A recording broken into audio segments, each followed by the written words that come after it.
So my presentation will be rather short. First, I would like to tell you some history. That means 20 years ago, we started, or even more, if you see, something 30 years ago, we started with Tempus project. So for 10 years, we are beneficiaries of Tempus program. And Jagiellonian University was very active, and our faculty was even hyperactive. I will only tell you that when there was a big meeting, something like 20 years of Tempus for Europe, and there were some special prizes for the most active Polish universities. So our university got 2 prizes for these activities and for innovativeness. So that means that really we learned how to use Tempus process. It was also, I would like to stress one thing. At the beginning, it was like this, that our EU partners had to write projects for us. We are not entitled to write projects. And personally, I spent a lot of time with my EU partners trying to submit projects, but they failed. Germans tried to write projects, they did not get. French colleagues trying to write projects, they failed. So finally we decided, okay, from 1995-6, when we could be also grant holders, let's write projects by ourselves. And then we started to succeed. So later I will tell you about some lessons learned. But one what was important for us, it was if there are possibilities of writing projects supporting our higher education system, let's do it. Do not wait till other people will do it for you. And our faculty participated in over 20 Tempus projects, only our faculty. And we coordinated 6 of all those projects. And some of them were large-scale projects with many partners. And we had projects on curriculum development. It was run more than 20 years ago.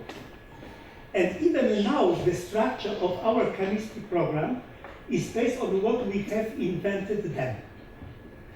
Quality assurance, we had several projects for quality assurance for university, but also we had a project, quality assurance for all chemistry faculties in Poland. University governance, staff development, ECTS, cooperation with external stakeholders. Okay. Another important thing was, after one project, let's write a new project based partly on results of previous project, to have a kind of sequence. So you see, we started with so-called Tempus Utrecht Network. It was just kind of exchange program for staff and students. However, after end of this project, there was idea that somebody should write a project on ECTS. So then we decided, let's try to write chemical credit transfer system. We use some contacts from Tempus Utrecht Network, like University of Utrecht, University of Lund in Sweden, and so on. So we write a project for our faculty, 2 other faculties, Polish Chemical Society, and some EU partners. After that project, we learned how to submit project, how to govern the project. We prepared 3 other projects. Chemical education quality evaluation with similar consortium. Jagiellonian University studies quality evaluation for our university as such. And the database and ECTS for Polish environmental studies. Then we used these partners to write a big project, transformation of university chemistry studies for our new curriculum. After that project, we decided, okay, now we have to work with our administration and management. We wrote a project for 4 Polish chemistry faculties dealing with quality assurance, chemical safety, academic staff, administrative staff, capacities, and so on. You see? And finally, we contributed to very big projects which were organized at the level of all nations. And additionally, we had a Leonardo da Vinci project, chemical laboratory safety training system with 16 partners. And also we were the leaders. So you see, starting from some small experiences, we had all sequence of projects.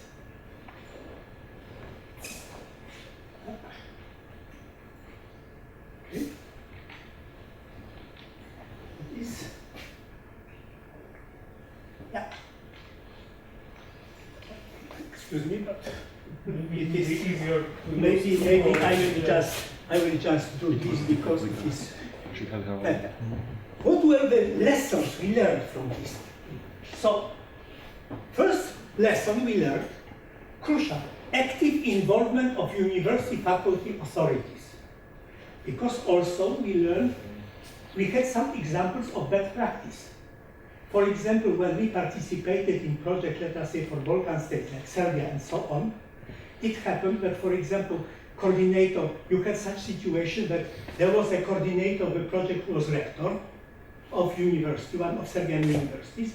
Later, in the midterm of the project, there were elections, and new rector was elected, who was enemy of previous rector.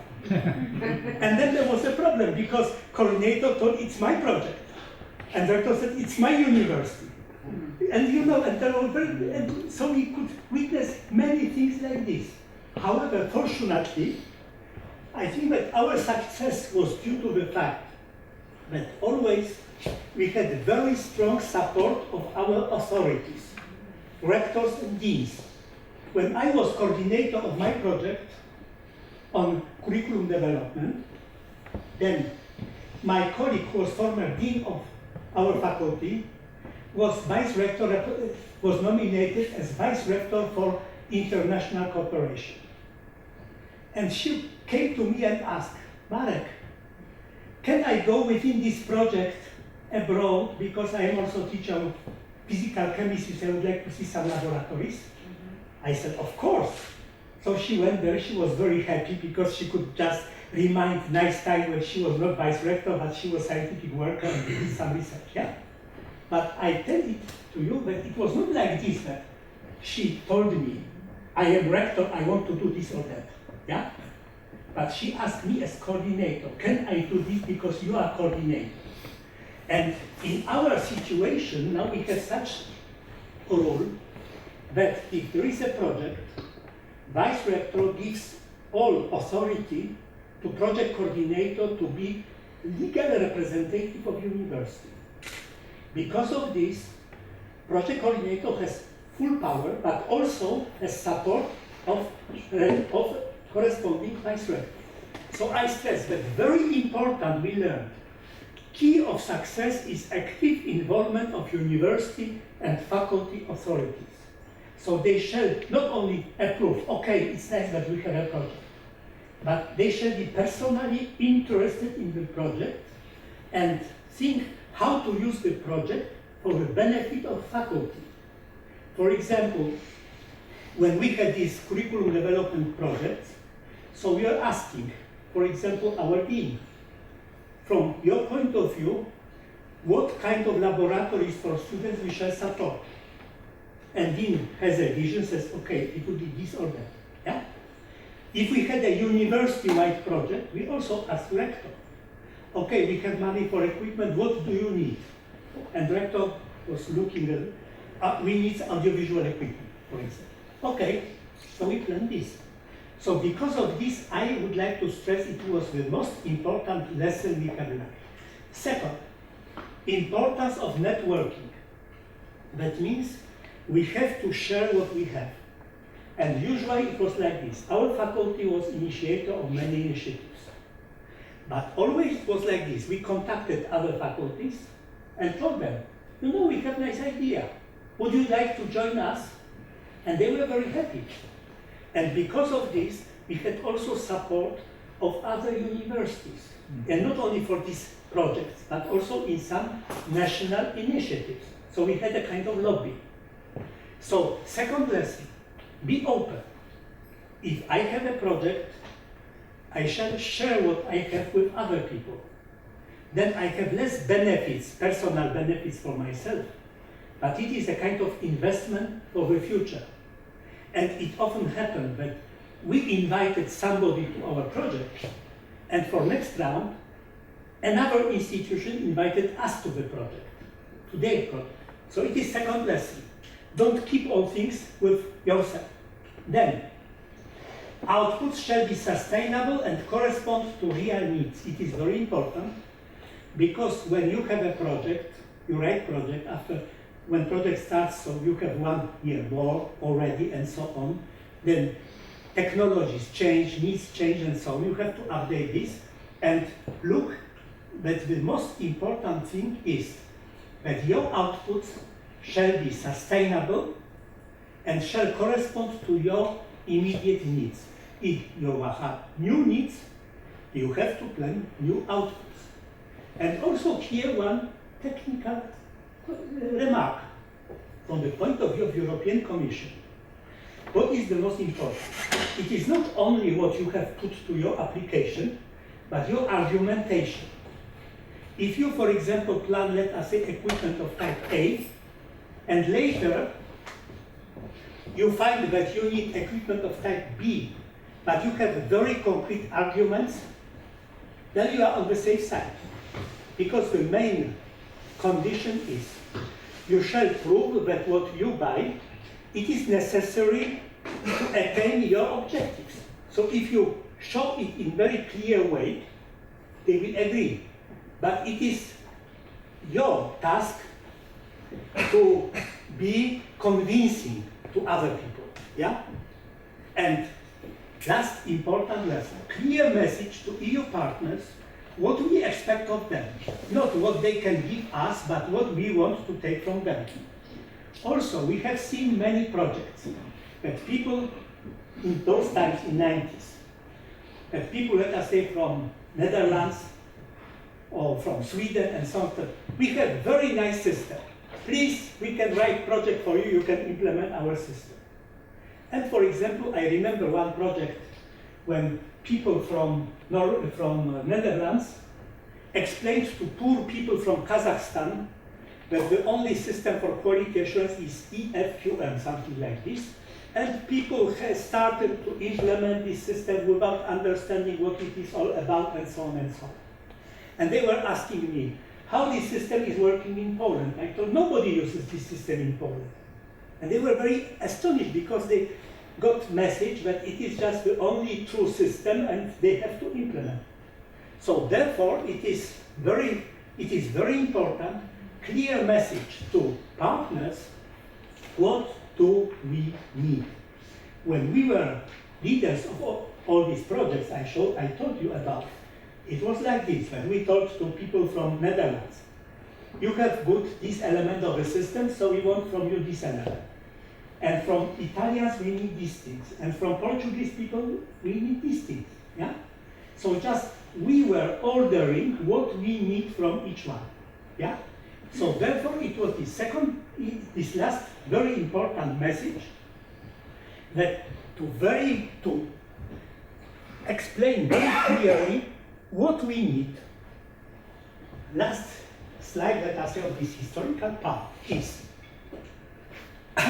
in the year 1998, our Vice Rector for Education of Classical Universities decided it would be the last call of campus projects for Poland. Last moment to get some money. So therefore, we would like to have some nice projects. And they created a special group, and this group prepared 4 projects, you see. One for quality evaluation, one for staff development, one for electronic tools for student management, and one for cooperation with external environment, like higher services, collaboration with industry. And we have got all these projects. Other projects were rejected, our projects were accepted. And you see, in each project, we had 16 Polish classical universities from all Poland. Around in total 20 EU partners, like quality assurance agencies, very strong universities from different countries. And we got sustainable results. Some results of this project exist up to now. For example, our electronic student management system is working even now. When we started, it was for 16 universities. Now we have over 30 universities in this national system without any support from the ministry. So really, we have shown through our experience that if we work together, if we have support from our rectors, if we have appropriate EU partners, if we determine very precisely our objectives, we can be very successful. And now,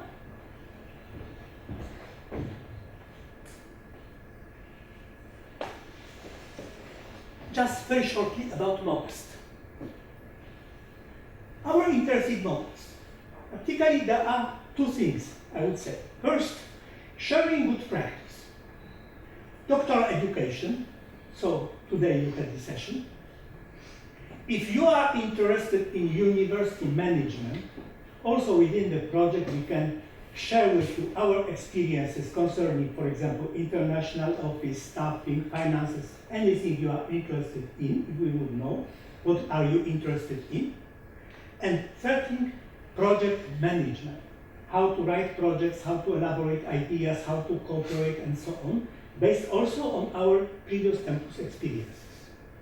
And second main interest is to develop cooperation, research cooperation, and not only for our faculty, but for our university.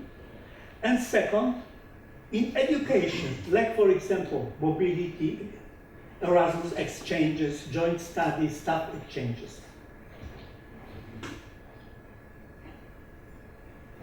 What we can offer you. So you see, first thing is information on Polish higher education with special stress on its reform. So already today you had presentation by Barbara about our doctoral schools. Also, if you are interested in some particular topics in coming days, we also can explain to you. Information on Polish doctoral studies with practical examples from Jagiellonian University. Presentation of our research interest in chemistry. So today, Lucian will show you our labs. Tomorrow, I invited for tomorrow Vice Dean of Faculty of Physics, Astronomy, and Applied Computer Science. He will have presentation on research capacities of his faculty. Then we offer you kind of short training on teaching and learning methods. You will have tomorrow presentation ethics in research, and also something about learning outcomes and curriculum design. Then on Thursday, we will have visit to our e-learning center, which is very active and participates in many international initiatives. And finally, we will have visit to Center of National Science Education and to University Museum, which is also very special. So in total,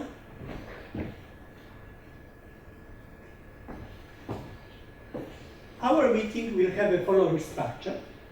As you can see, you have the updated program in your conference material, because we updated depending on availability. So this project, so final version is in your conference materials. So you can see that there is also time for discussion. We did not want to overload the program. You remember that during meetings in London, in Helsinki, in Riga, it was very intensive. Yeah? Practically every day, many things. Here we also wanted to give you time for informal discussion, for just consultations and so on. Therefore, for today you have a kind of information day, and after lunch there will be visit to the Center of Natural Sciences Education, and after that, if you want to discuss something among yourselves, if you want to discuss something with us, we are just at disposal. If not, you can just go for a walk, relax. Tomorrow, first you will have training, presentation of Faculty of Physics, Astronomy, and Applied Computer Science. Then after lunch, we have work package 1 and project management issues. We have to start to discuss these issues already on Wednesday, because some of you will leave on Wednesday or Thursday morning. So therefore, to just map what we have to do, we have to start it on Wednesday. So practically, after lunch, all time would be devoted to this, to work. And then conference dinner. You have everybody who is condemned has right to choose the kind of lecture. So you have 4 menus to choose. So go back. And then on Thursday, last day, first part would be in the old city. That means we visit to e-learning center, which is in Rynek Główny, that means this main square in the city center. And then University Museum, it is in Collegium Marius, it is also in old city center. And after these visits, you come to our faculty and we will continue and finish our work on work package 1 and project management issues. So, as for details of our work, hard work for this project, details will be discussed with Inga, but Inga is, I think, just now, she's maybe going She's flying. She's flying already because... Yeah, she will arrive at 6. Yeah, so she will arrive at 6. So now probably she's somewhere between maybe over Lithuania or somewhere. But anyway, she's arriving, so when she will arrive, she's coordinator, so she will determine details for these 2 days. So tomorrow morning we will just fine-tune these things. So that's all, folks. You see my PowerPoint picture, Bob's proposal, Jonathan's face. Okay, thank you very much.